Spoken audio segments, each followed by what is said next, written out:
one useful way to appreciate that there is a biology of aging is just to consider different animals. And I think dogs are really a useful example here, because kind of everybody's familiar with this idea that one human year is about 7 dog years, right? So what does that actually mean? What it means is dogs age biologically about 7 times faster than people do. Chronological time is the same. What if I told you that the same mindset that builds championship teams also builds an extraordinary life? The same discipline that drives elite performance to greatness is the discipline that unlocks a longer, stronger, and more resilient future. This is where peak health meets peak performance, where we explore the science of longevity and the mindset of greatness. Because your legacy isn't just what you leave behind, it's what you show up with every single day. This is the Legacy and Longevity Podcast. I'm Zach Dancel, your host. Welcome back to the Legacy and Longevity Podcast. I'm your host, Zach Dancel. One of the themes that we talk about often on the show is this idea of aging isn't just something that happens to us. It's a biological process that we can understand and we can measure and we can influence. And today's guest is someone who's played a major role in advancing that understanding. Dr. Matt Kaeberlein is one of the leading researchers in biology of aging. His work has really helped shape the field of geroscience and has given us just clear insights into what actually drives aging and what we can realistically do to improve our long-term health and just quality of life, right? Because we don't want to just live longer, right? We want to live better. So this conversation is going to, help bring clarity. It's about separating what we think we know about aging from what the actual science says. And it's about understanding the future of longevity in a way that, is grounded with, evidence and data and, what actually makes sense. Matt, thank you for being here. Let's get into it. Thanks a lot, Zach. It's a pleasure to be here. So, before we get into the interventions, talk about, longevity and, the tools that we can do. A lot of people listening have heard the term of biological age, maybe from a podcast, maybe, there's these diagnostic tools that are popping up all over the internet, right? And they're trying to understand, can I actually influence this? Or is this just something that's marketing? So for most people, Matt, most people who think aging is passive and an inevitable decline, what does it actually mean that aging is modifiable, right? It's something that you constantly talk about. What is actually changing in the body when we say, we can influence the biology of aging? Yeah, sure. So, I think conceptually, one useful way to appreciate that there is a biology of aging is just to consider different animals. And I think dogs are really a useful example here, because kind of everybody's familiar with this idea that one human year is about 7 dog years, right? So what does that actually mean? What it means is dogs age biologically about 7 times faster than people do. Chronological time is the same, right? Your 5-year-old poodle has been here 5 years chronologically, but biologically it's aged about 30 or 40 years. And so I think people can intuitively understand that different animals age at different rates biologically. And so what do we mean by that? We're really talking about, in that case, the functional declines, the risks of developing age-related diseases that go along with biological aging.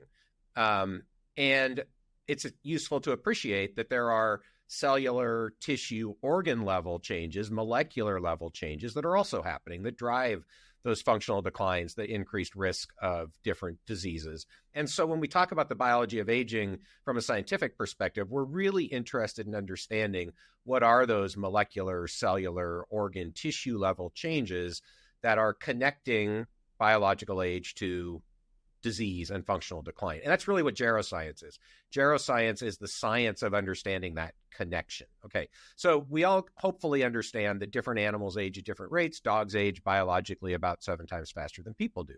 Now, if we look within a species, only look at dogs or only look at people, I think we can also appreciate that individuals can age biologically at different rates, right? We all know people in our own lives that seem 20 years older or 20 years younger than they actually are, than their number of birthdays. That's reflecting their underlying biological age, which can differ from chronological age.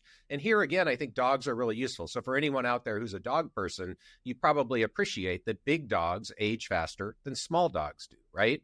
That's just a difference in their rate of biological aging. So that's really what we're talking about. And I'll just finish up by saying two things. One, scientifically, we have an imperfect understanding of the biology of aging. We have some understanding. We can put names to some of the pathways, the genes, the factors that are regulating biological aging. We even have these things called the hallmarks of aging, which are reflecting molecular processes that seem to be important for aging, and we can talk about those.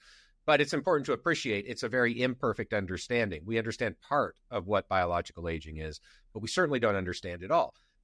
And we understand it well enough that we have some ways to modulate that biology. And that's, I think, what the most exciting aspect of this is. If we can understand aging sufficiently, biological aging, sufficiently to be able to change it, slow it down, when we do that, we delay the onset and progression of all of the functional declines and diseases that go along with aging at the same time. So that's the real promise of geroscience, is it's a much more effective way to improve health than, what we have done traditionally, which is wait until people get sick and then try to treat their disease. Yeah, no, I think it's one of the things that I constantly hear you say, that aging is the number one risk factor, for Yeah, almost all chronic diseases. that's right. What is actually happening inside our cells that makes aging drive heart disease, Alzheimer's, cancer, diabetes? Like, if we were to zoom all the way in, Yeah. into our mitochondria, DNA, inflammation, what's actually breaking down? Right. So this is where the hallmarks of aging come into play. So I'll start high level.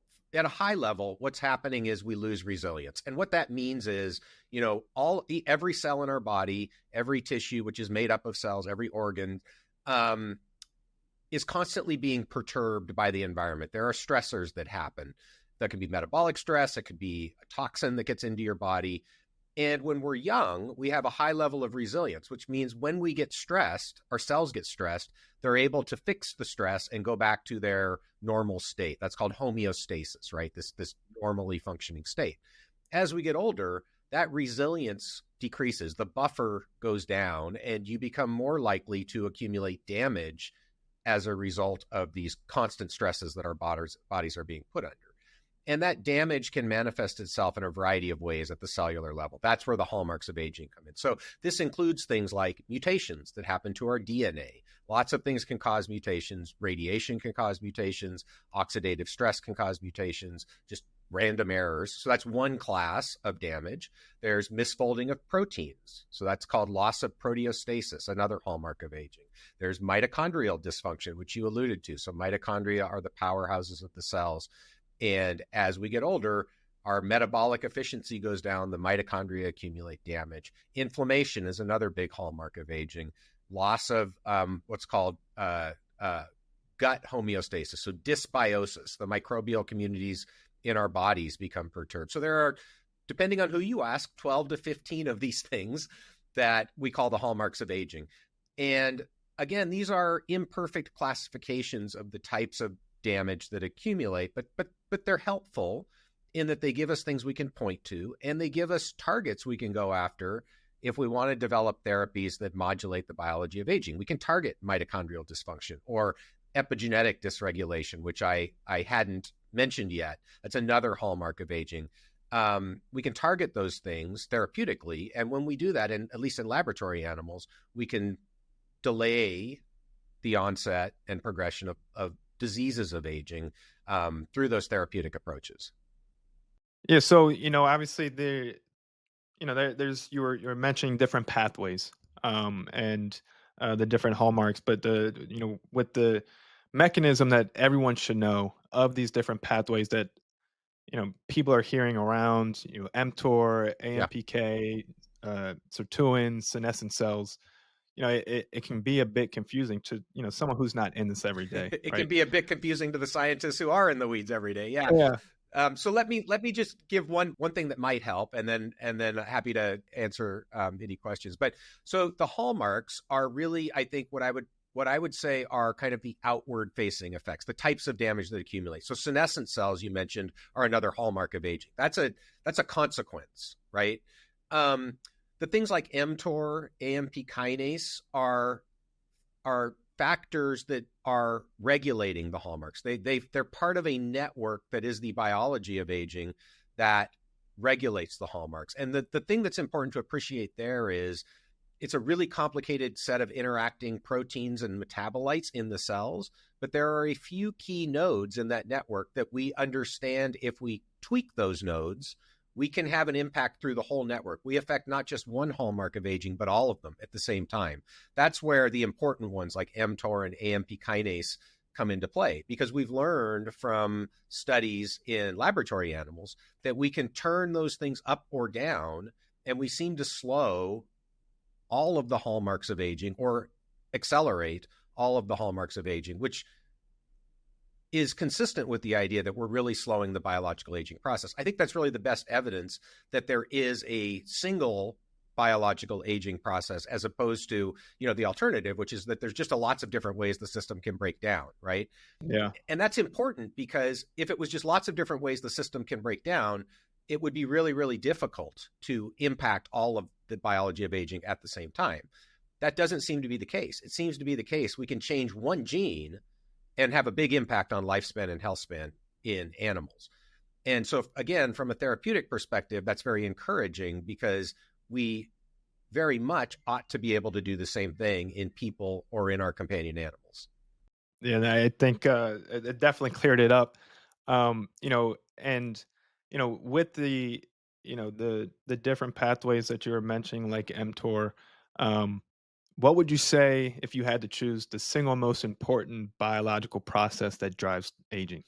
I would say it is the balance between growth and reproduction versus stress resistance. So I understand you might want me to say autophagy or mitochondrial dysfunction or something like that. I'm not going to do that, because I don't think we can say that. I think these things are all important and they're interconnected. But fundamentally, what this seems to come down to is there are pathways like mTOR that control whether a cell in an organism is going to put its resources into growth and reproduction or into stress resistance. And when a cell or an organism is growing and reproducing rapidly, that tends to cause faster accumulation of damage and faster aging. And when those resources are shifted towards stress resistance, that seems to promote repair of accumulated damage and longevity. It's more complicated than that, but that, I think, is a pretty good starting place to think about how these pathways are acting. Yeah. No, it was a little bit of a trick question on choosing the single most important, because obviously, at NAVA and what we're doing here, we don't single anything out, right? It is the whole system that we should be looking at, right? It is your diet, it is your stress, it is your sleep. It is looking at your biomarkers to see where you're deficient and where we can intervene and help your body to detox and repair.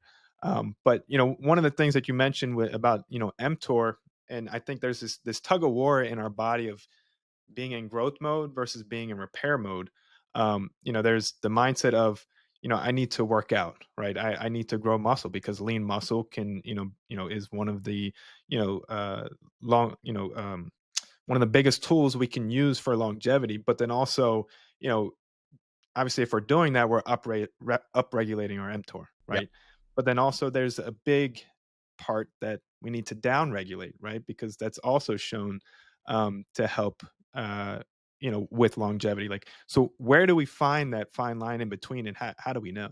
Yeah, that's a great question. I think this is one of the fundamental challenges that the field is really trying to answer right now. So you're absolutely right. It's not one or the other. mTOR is not an on-off switch. It's not growth versus no growth. It's sending these signals at the appropriate time with the appropriate intensity. And it's useful to appreciate that mTOR even, right? It is changing over a 24-hour period.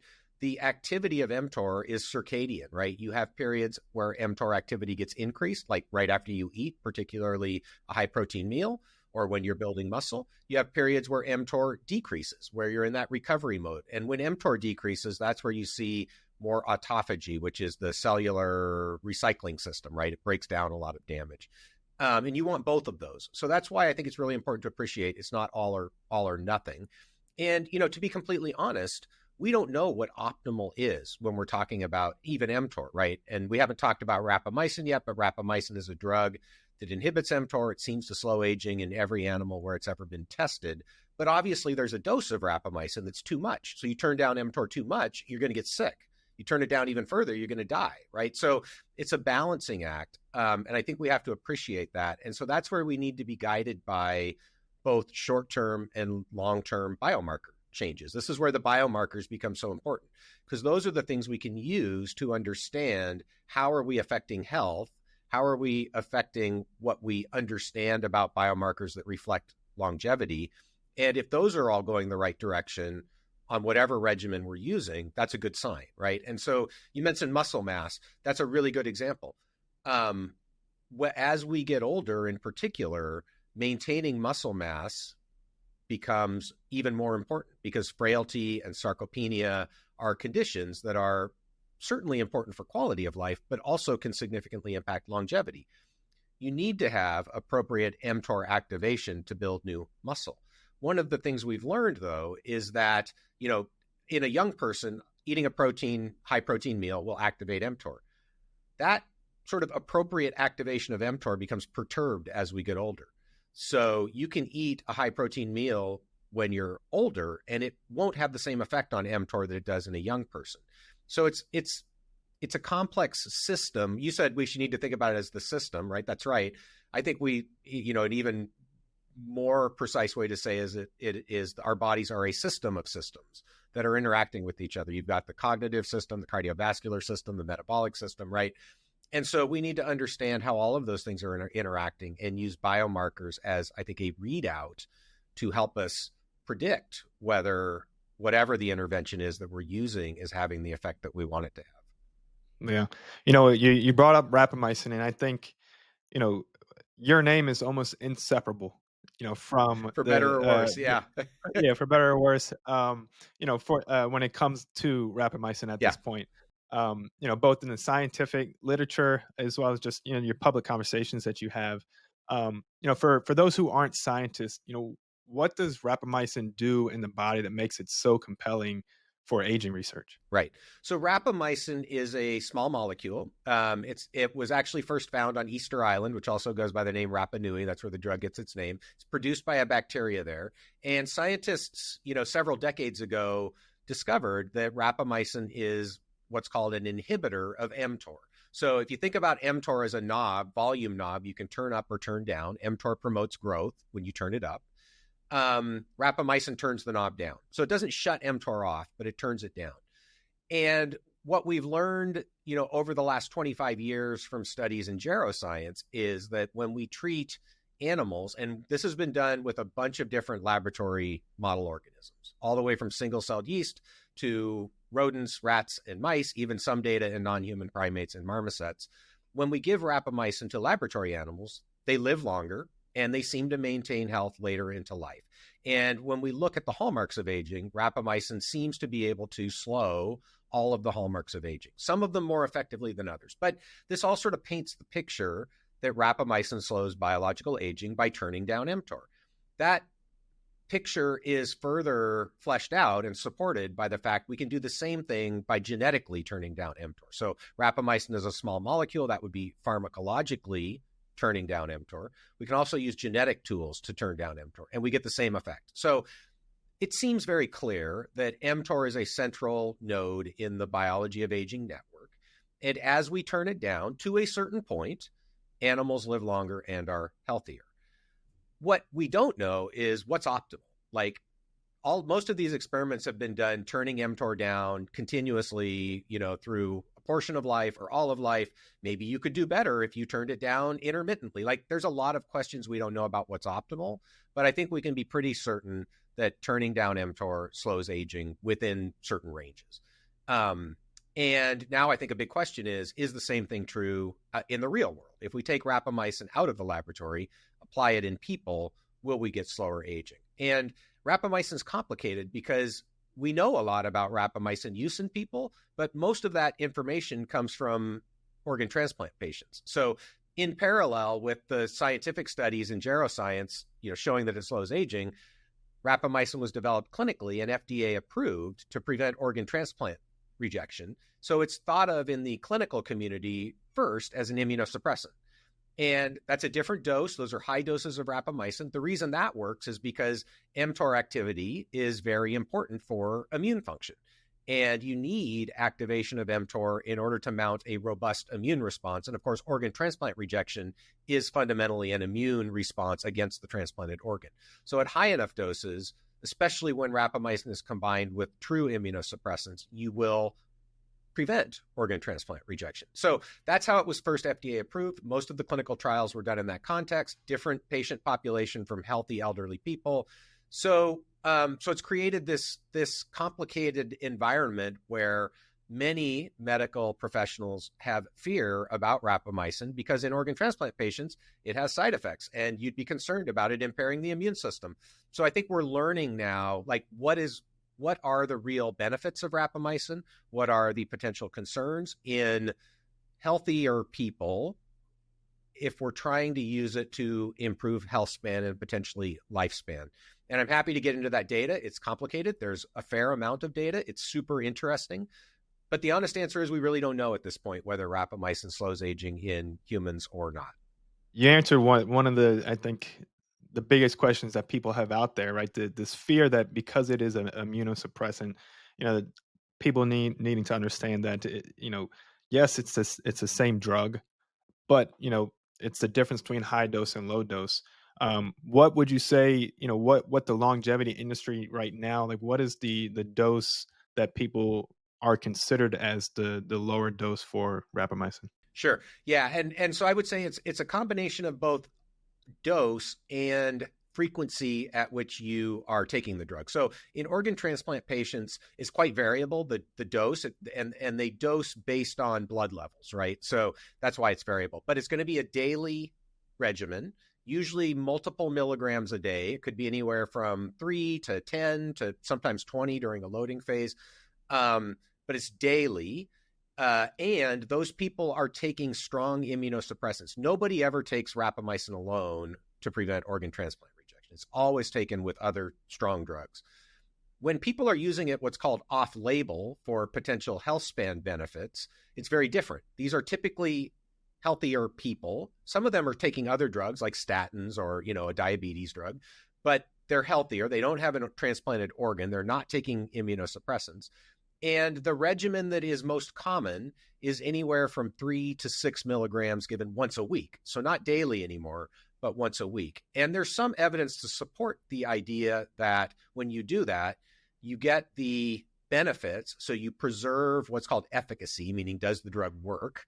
And we can talk about how that's measured in this context, but you preserve efficacy without side effects. And there have been a couple of reasonably large clinical trials supporting that idea that the side effects of rapamycin, if there really are any at these off-label doses, are reduced, if not completely abrogated by this once weekly dosing. So that's kind of what the community has gravitated towards. And again, it seems to work. I would put it that way. It seems to work in the sense that many people do get some pretty clear benefits. Side effects seem pretty low, but I would also say we really don't know if this is anywhere close to optimal. Let's just say rapamycin can slow aging in people. We might be just, barely scratching the surface of what it can do with this once weekly dosing. We really don't know whether this is anywhere close to optimal. Right. I think, obviously there's still so much that has to go into it, clinical trials. I would say, what does it need to take for us to get to that point where we are actually getting some human trials? Yeah, so that's a good question. It's again, this is where rapamycin is pretty challenging because it's been off patent for many years. There is no incentive for pharmaceutical companies to do the kinds of clinical trials that would really give a lot of confidence. So I don't know if we're going to get these clinical trials. I wish I could have more optimism. I've been banging the drum for 15 years now and have seen very little progress on funding for the kinds of clinical trials that would answer the question. So it's kind of hard for me to be super optimistic that we're going to get there. What we do have are a variety of small clinical trials that I think will gradually give us more confidence, right? So my feeling is, at some point, we need to become comfortable with uncertainty, right? I think in this space, in the longevity space, we need to become comfortable with uncertainty. We need to be able to make rational risk-reward decisions based on the information we have right now. Because the honest answer is, it's really difficult to do a gold standard clinical trial for longevity in humans. And even then, you're not going to have 100% certainty. So I think if we want to play in this realm, we've got to start becoming comfortable with uncertainty. Of course, it needs to be grounded in scientific rigor, realistic, unbiased analyses of both efficacy and side effects, but we're probably not going to get the gold standard clinical trials. What we are starting to see are the smaller clinical trials. And so this has me, reasonably encouraged. So for things like premature ovarian failure in women, there's a clinical trial being run out of Columbia right now for long COVID, where there's really good data, in my view, on rapamycin. There's a clinical trial being run for periodontal disease, which we showed in my lab. We could reverse periodontal disease in mice. There's a clinical trial being run. Cognitive decline. There's really encouraging data, particularly for people who are at high risk of Alzheimer's disease because of a genetic predisposition, ApoE4 carriers. There are clinical trials being run. So we're starting to see these clinical trials. Unfortunately, they're all pretty small. And so, unless the effect size is very large, it seems unlikely to me we're going to get definitive answers, but I think we'll get directional answers. And if we start to see enough of these trials showing positive directional effects of rapamycin, hopefully that will start to encourage more momentum for larger clinical trials and confidence among medical providers who want to use rapamycin off-label, that we understand really what the side effects look like. I just want to make a couple of comparative comments too, because I think at least for me, it's useful for framing this conversation. One is, I understand why the fear is there. I totally get it. Immunosuppressant, the way it's been used, that is reasonable to me. I think what people often don't appreciate is that fasting is a far more potent mTOR inhibitor than rapamycin is. So if you're not scared of fasting, you really don't need to be scared of rapamycin.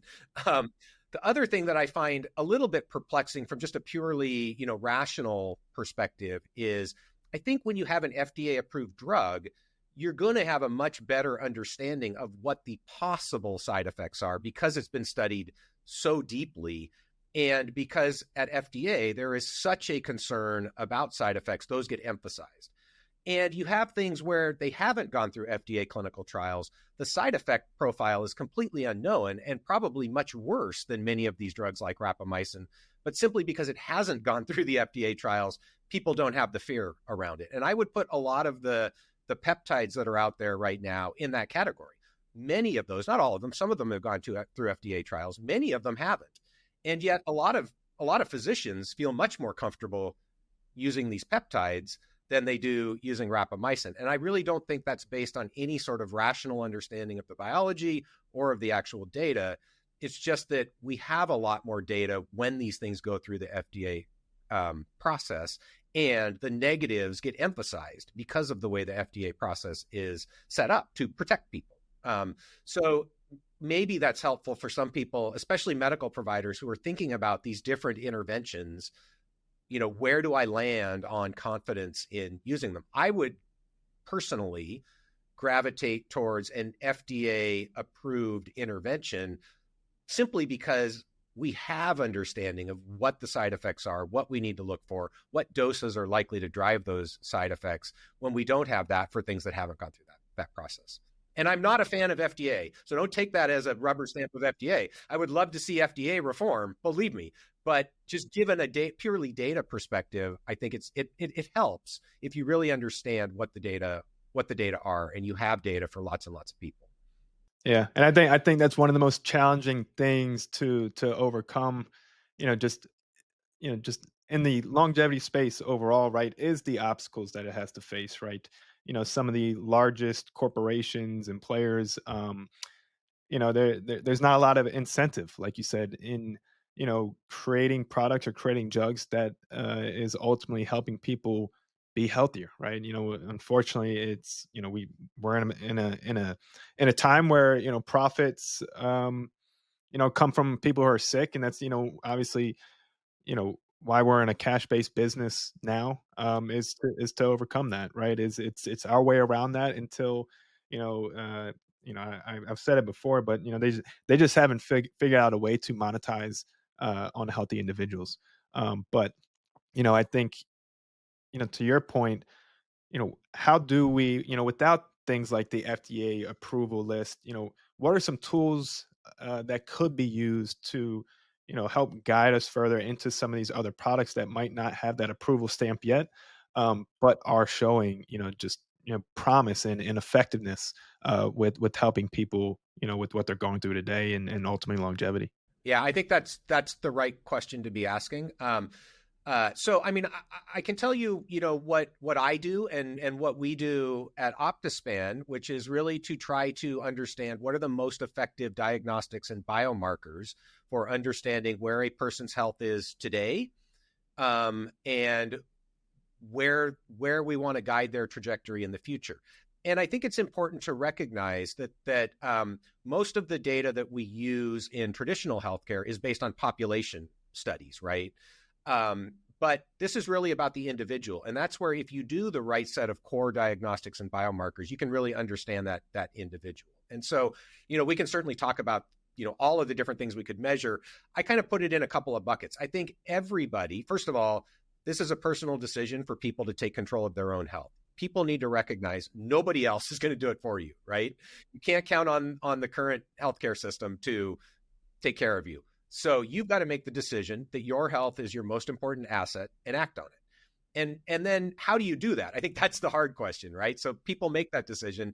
Going on YouTube and just listening to all the random people out there that talk about health and wellness is probably not a great strategy.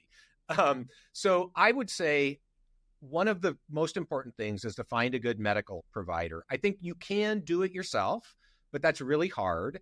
And most of the consumer facing options that are out there now kind of leave you hanging. They might sell you a blood test, but they aren't going to, if you find something wrong, they're not going to give you the medical care you need. So finding a good medical provider, super important. Again, easier said than done. I think you want to find somebody who is both curious and informed. So somebody who is paying attention, who is doing some research, trying to get more educated and open to new ideas. Okay. So then what biomarkers, do I put as sort of the core that are affordable and give you a lot of information? I think comprehensive blood work is kind of the foundation. Again, we could talk about what that means, but it's going to include the basics, vitamins, advanced lipids, insulin, not just fasting glucose and A1C, hormones. I think if you're over 40, you darn well better know what your hormonal status is. And that means not just measuring total testosterone if you're a guy or estradiol if you're a woman, right? So a hormone panel. So those are the kinds of things that go in that bucket of comprehensive blood work. And then I think body composition is the other easy thing, right? And DEXAs are very affordable, very low radiation. You don't need to be worried about the radiation. If you fly from Seattle to California or New York to Washington, D.C., it's the same amount of radiation you get on that flight. Don't sweat it. Right. Once a quarter, once every 6 months. And I think that's kind of the true basics. We can add things on top of that, and we should, but if you're really trying to keep costs down, if you do those two things and you do a sort of honest evaluation of your lifestyle factors, your pillars of health span, nutrition, exercise, sleep quality, relationships, mindfulness, stress management, you're going to be in a pretty good place. Certainly, I think you're going to learn some stuff and you'll be able to develop a personalized plan, which I think for almost everyone can include lifestyle modification. It probably should. And it may include prescription medications. It may include some supplements. We could talk about supplements. That's a complicated area. I'm not somebody who recommends taking a ton of supplements, but I think if you're deficient and you can supplement into the optimal range, absolutely ought to do that. I think that's kind of the core. And again, I do a lot more than that. And I think if you want to, and you can, and you have the financial ability to do more than that, there are lots of things you can do that add value on top of that. But that's the 80-20 ballpark in my view. Yeah, no, completely agree. And that's, just like with what you're doing at OptiSpan, it's a lot of what we're doing at Nava, and just like our foundational starting points, right? Before we do anything, before we allow anybody to make any purchases, right? We're not just gonna prescribe a GLP-1 or obviously or testosterone or recommend supplements based off of, them coming to us and saying that they have a symptom, right? We do a very comprehensive, lab panel, just like you mentioned, right? And I think, when you're looking at sex hormones, it's for men, it's much more than just total testosterone. You got to look at your free T. You got to look at your SHBG to understand, if your testosterone is binded and if it's actually bioavailable. You got to look at estradiol as well as a man, right? Having too much can be oversensitive, very irritable. Have too little, it can be depressed. And then same thing for women. Like, we have a lot of women come into our clinic and wonder why we're testing for testosterone. Well, it's, you know, one of the most abundant hormones, in females, and yet, they're surprised by it just because it hasn't been talked about for so many years, especially with, what the Women's Health Initiative did, just hormones in general, it's been frowned upon for so many years. But, it just, with the data and the research, not that's just recently come out, that's been available for years, even after, shortly after the Women's Health Initiative came out, is just the protective benefits that hormones have on not just men, but specifically women. 100%. Right? It's just it's astronomical as to anybody, to your point, anyone who's 40, I mean, even younger, just when it makes sense, right? Where their labs are clinically indicating that, hey, you have a hormone imbalance, you should start hormones, because the studies show the earlier that they start, the more protection and benefit that they get long term. Yeah. Yeah. The only thing I agree completely. The only thing I would add to that is even the biomarkers themselves, in the case of hormones in particular, I think don't tell the whole story. So it's a combination of measuring the biomarkers and then hearing from the individual how they're feeling. Are they experiencing symptoms that are consistent with hormone dysregulation? I think you need both of those to really paint the picture, but I'm with you 100%. And, Because everyone's optimal, right? Everyone's that's optimal right. is It's different. different. That's right. Yeah. And one of the things that I, am particularly frustrated by, it's a hard thing, but I think you talked about the Women's Health Initiative. We don't need to get into the history there, but it had a very harmful effect on women's health. I think almost everyone agrees on that now, or at least many people do. And one of the harmful effects is that a whole generation of physicians weren't trained in women's hormones and women's health. And so it's really hard. This is something we'll see. It'll get better. It will get better. But I can just tell you from my own personal experience and my family, it's really hard for a woman who's going through perimenopause or menopause to find quality care, because it's a very individual thing. I think it's my perception, but I think it's true that men are just way easier when it comes to hormones than women are. It's more complicated. It's more variable. It's more individual. And so I think, again, it's getting better now that a lot more people are paying attention, but it's just really unfortunate that we lost, so much time that could have been devoted to physicians becoming aware, trained, and collecting data, on, what is really best at the individual level for women who are going through that phase of life. Before we continue, I want to share something deeply personal. The real reason my family started Nava Health. Over a decade ago, my mom was on her deathbed. Her organs were failing, and the doctors told us there was nothing they could do except keep her comfortable. In that moment, everything changed. We realized traditional medicine had limits, especially when it came to proactive and preventative root cause medicine built for long term health span and lifespan. At Nava Health, we take a data driven precision approach to longevity. We test over 90 biomarkers to uncover exactly what's happening inside your body, and we build a personalized plan designed around your unique biology. Because fatigue, brain fog, weight gain, they're not random, they're signals. And when you listen, your body can heal. This is functional longevity medicine done right, comprehensive, proactive, and built to help you feel and perform your best at any age. Go to navacenter.com and take control of your health today. Now back to the show. Our medical director, he's a former OBGYN. He was OBGYN for 40 plus years.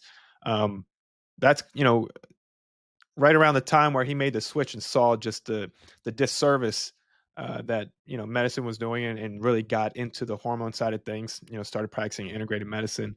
But, since I can remember him, you know, when we started, 12, 13 years ago, he was always adamant about just how critical, how important, and how just wrong that study has been doing physicians, has been doing women. I mean, just the impact. I mean, it's immeasurable, right?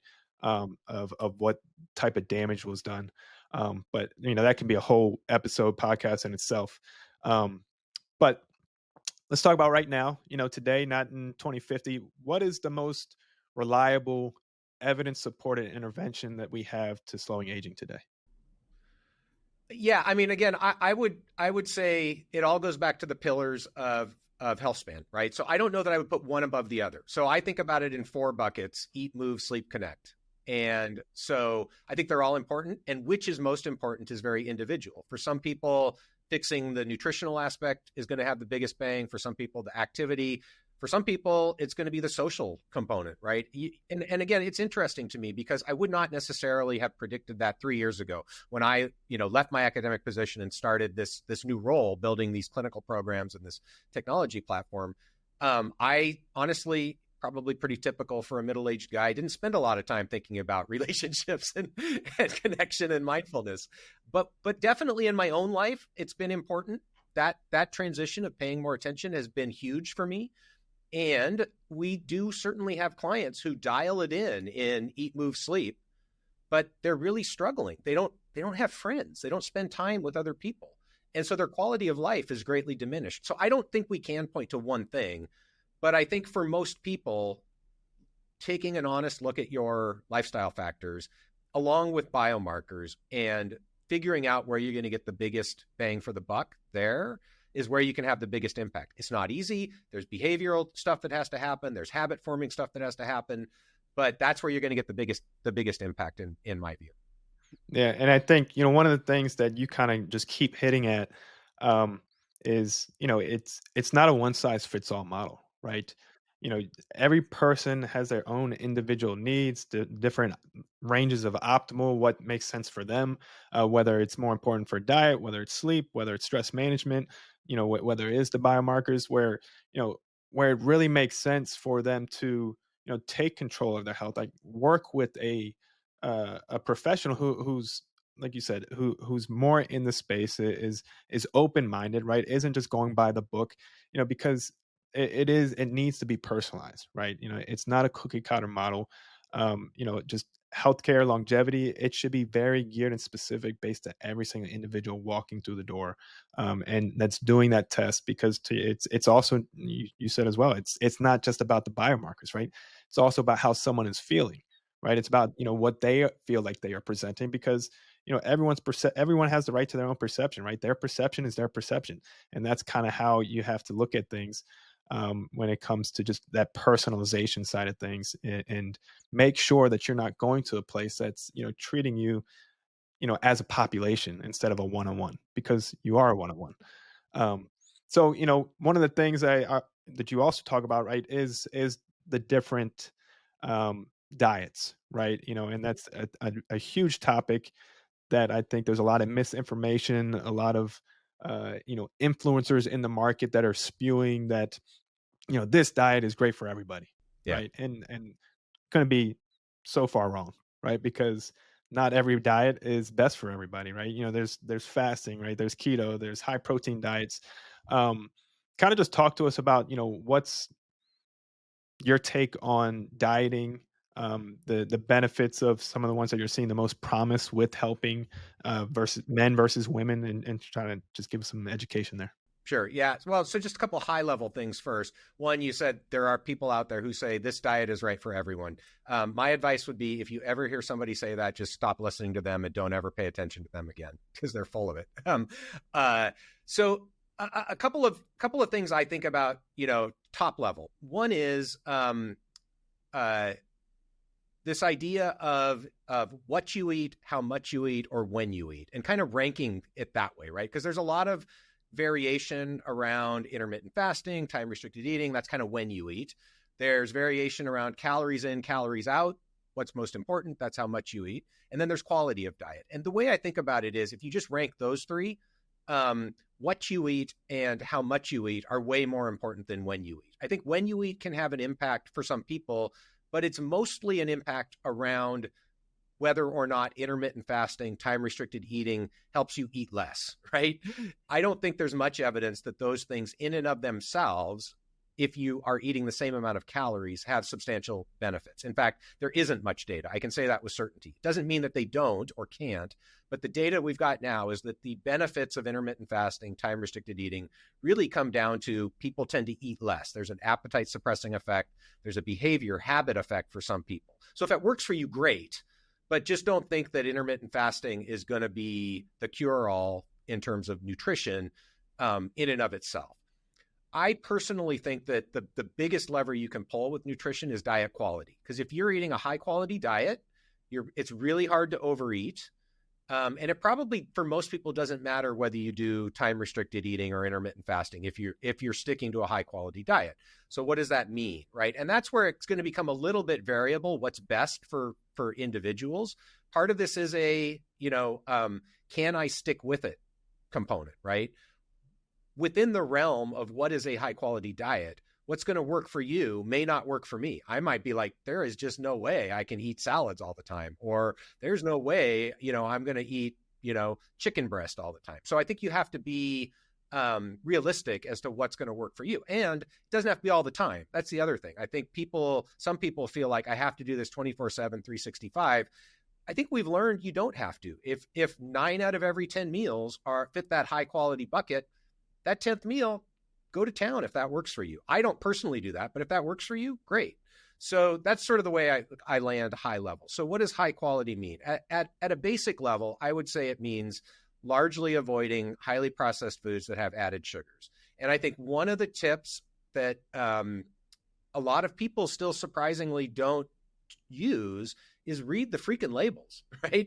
If there are added sugars on that label, just really think twice about buying that and taking it home. You don't need that stuff. So largely cut that stuff out of your diet would be number one. And I think whole foods are a pretty good place to land, particularly vegetables. So making sure you're getting enough vegetables, plenty of fiber. Again, how much fiber is the right amount of fiber? It's going to be very individual. I think 30 grams a day is a good place to start. Some people will do better on more. Make sure you're getting enough fiber, and then make sure you're getting enough protein. And in general, I would lean towards what I would consider high quality protein sources, lean meats, things like that. But look, if a high quality protein bar works for you, that's better than eating, other types of highly processed foods, in my view. And a high quality protein bar, by the way, is not going to have added sugars, or if it does, it's not going to have very many. So I do think there is a place for those kinds of processed foods if it helps you reach your goals.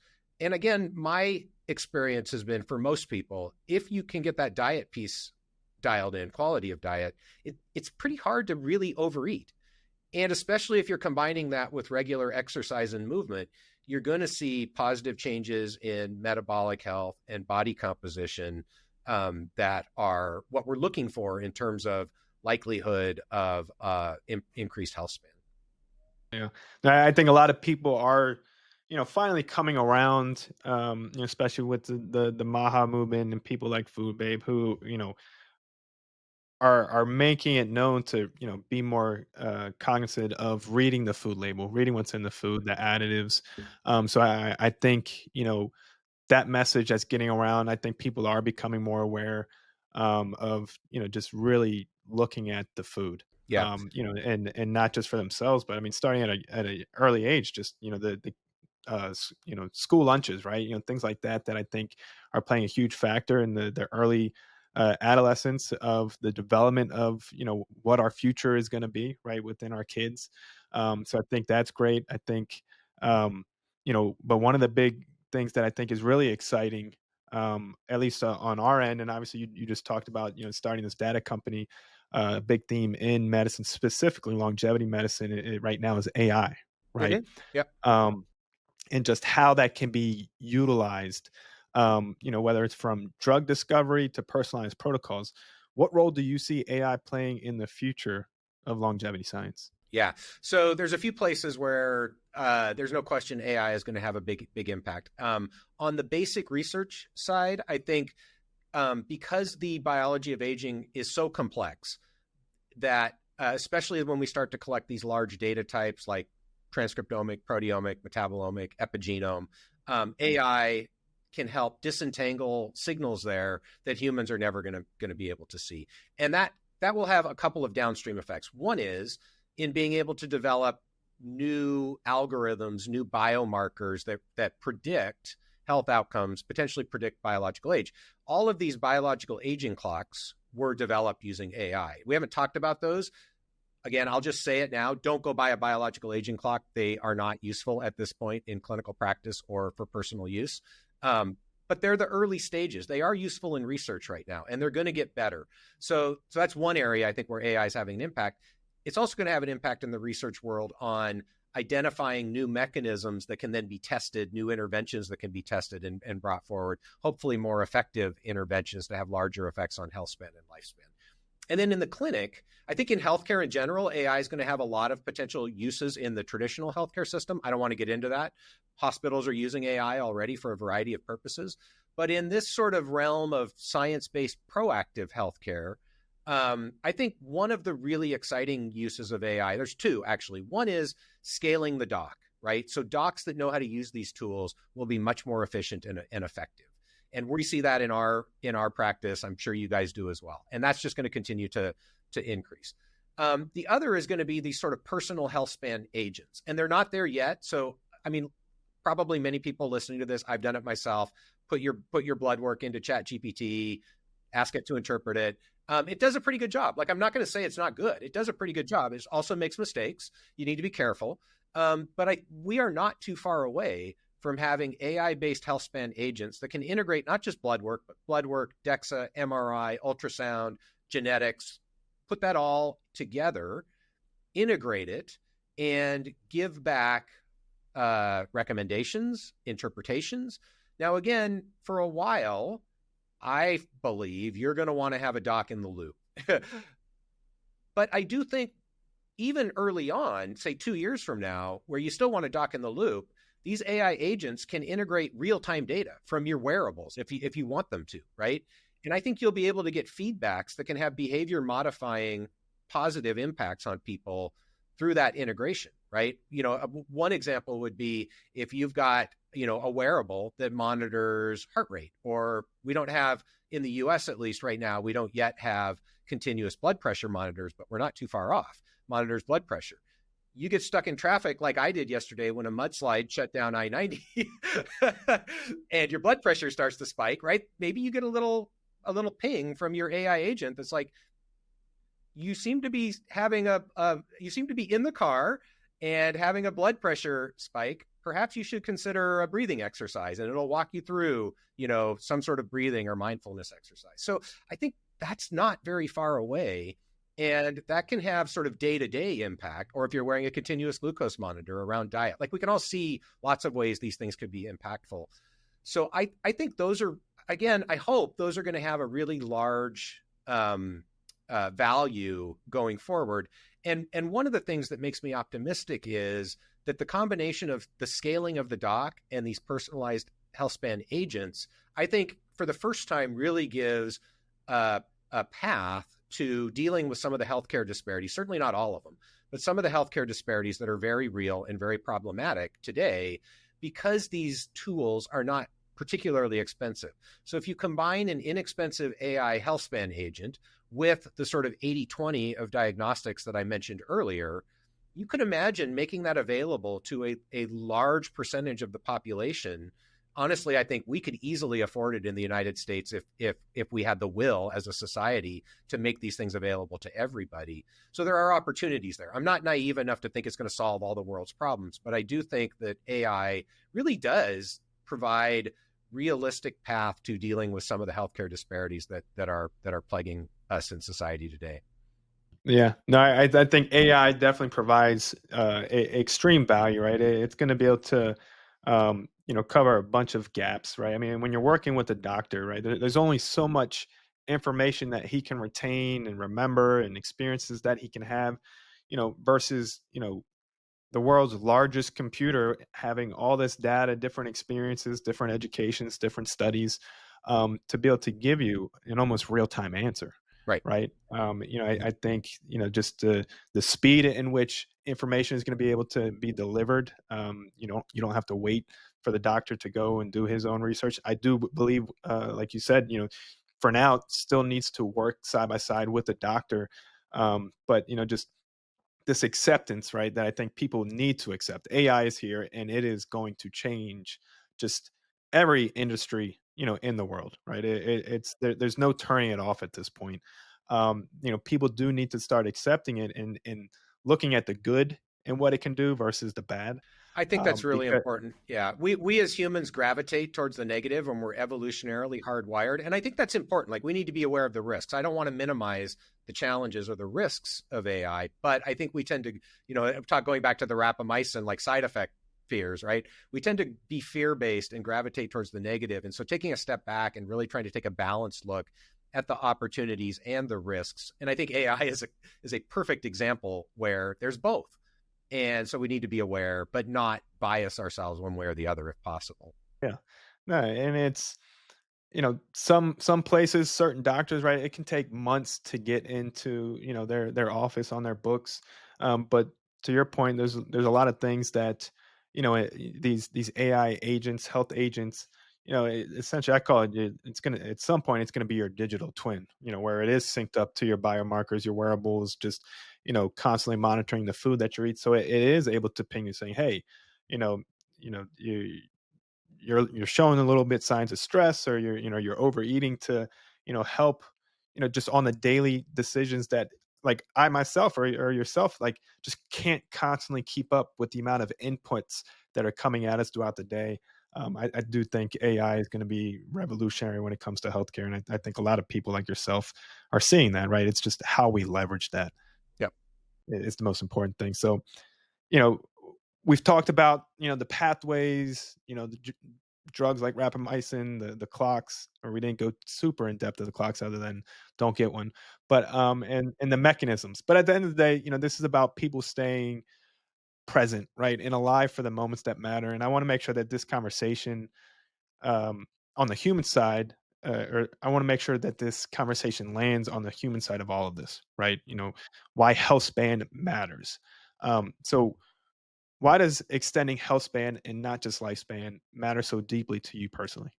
Yeah. I mean, again, I think, it is all of our human experience and hopes that we will be able to maintain our independence, our function, our joy for life for as long as possible. And, we all have things that are important to us. Hopefully, for everybody listening, you have people in your lives who you love and love you back, and who you value. And again, I mentioned this earlier. It is my opinion that personal health is the most important asset that you have. And it's important to you, but it's your health is important to the people who love you, your family members, right? And so doing everything you can to maintain a high level of health for as long as possible, both for yourself and for your loved ones, I think is really what this is all about. Sure, if we can live longer, like, I'm not against living longer. I don't want to say it's either or. It's not health span or lifespan, optimally both. But what I can tell you with a very high degree of certainty is we know enough today to give the average American 15 plus years of health back. And so that's worth doing, not just for you, but for the people you love and who love you back. Yeah, no, I think that, it definitely hits home with me, especially now that I have, three little kids, and, seeing them grow up, is everything to me right now. I mean, they're still little, and I know I have a lot of time with them, but it's just motivation that there's not anything that I wouldn't do, won't do, to be here as long as I possibly can be. I mean, it's just, becoming a father was certainly, my greatest accomplishment, I've ever encountered, and it continues to reward me every single day. To just have, I know obviously at times it can be, hectic, right? Kids are screaming, they might get sick.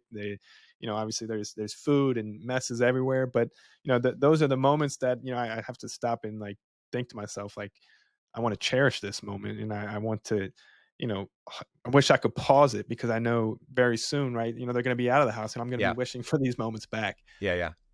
Yeah. So I think, just the health span piece for me, right, is to be here, for them and to be a part of that. So I think, what you said is super impactful. And I think that's what a lot of people need to, really think about, right? Because, uh, you know, I'm sure, there's people out there who care about you and love you and, rely on you. I mean, because at the end of the day, we're one big community. And we, that's community is medicine, right? We talked about that earlier. That just finding that purpose in that community and being there for them. Yeah. Yeah. Let me just leave a couple of ideas. I mean, there's a couple of things that have really resonated with me over the last few years around that theme.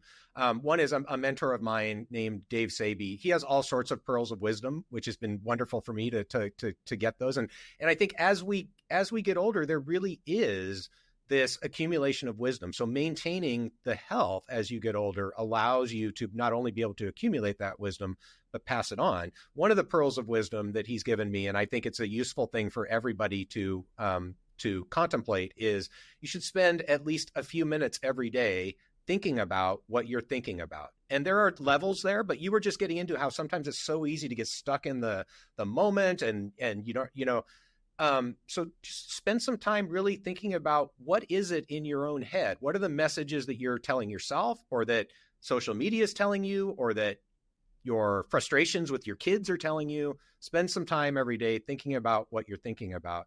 And then the other thing for me that I remind myself of every day, in fact, I've been wearing this Buddhist string for about 6 months now. You can see it's coming loose, is choose love, not fear, right? So again, don't gravitate towards the negative, gravitate towards the positive, and on a daily basis. So for me, those two things have had a very large impact uh, on me personally and on my quality of life and the way that I value the people around me, the people who I care about, and the way I think about my own health.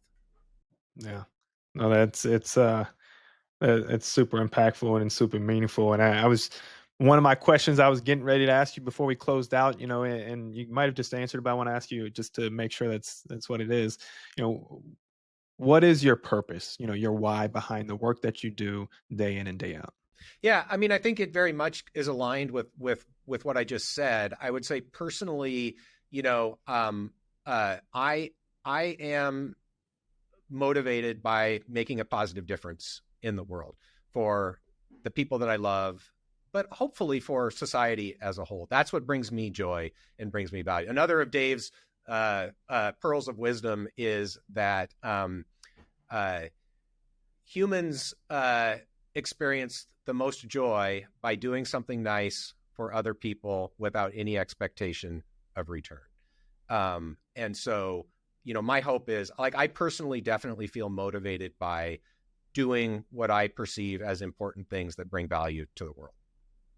Yeah, no, it's definitely one of the things that, I'm thankful for my parents for, teaching me is, I saw them constantly giving and giving back to the community, when they had money, when they didn't have money, and just doing it out of the kindness of their heart, right? And not expecting anything in return, no matter what it was, whether it was, donating computers to high schools, providing scholarships for kids to go to school that, kids that they never even met, they Right. never even got to know, but just understanding the impact that's going to have, putting that kid through school and the impact that he's going to have on the people around him.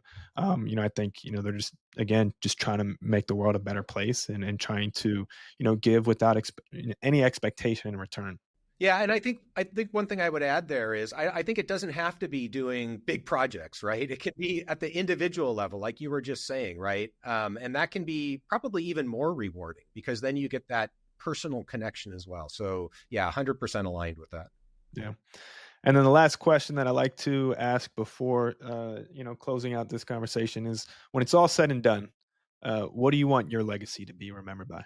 Yeah, I don't worry too much about legacy, right? I mean, I think I want my kids to say I was a good father, my wife to say I was a good husband, my friends to say I was a good friend. Like, if I can do something important and be remembered for making a large impact, fine. But that's not what's important. I think at the individual level, ultimately, having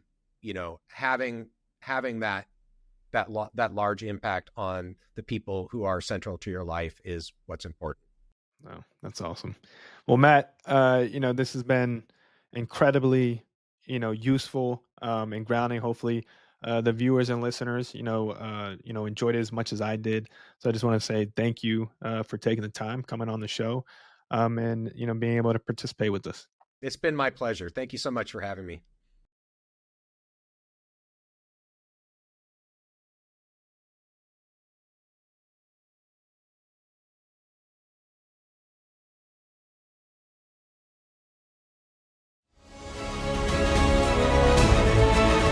If today's conversation sparked something in you, here's what I want you to do right now. Pick one strategy, one insight, one small action you heard today, and commit to it this week. Excellence isn't built in moments. It's built in the daily decisions that compound over time. Remember, you're not just building a healthier body or a more successful career. You're building a legacy that will outlast you. And that starts with the standards you set today. Thanks for listening to the Legacy and Longevity Podcast. If this episode was valuable, first subscribe so you never miss an episode. Then leave us a review to help more people find these conversations. And finally, share it with someone who you think needs to hear it. Until next Tuesday, keep raising the bar, keep pushing your limits, and keep stacking days. I'm Zach Dancel. Your legacy starts now.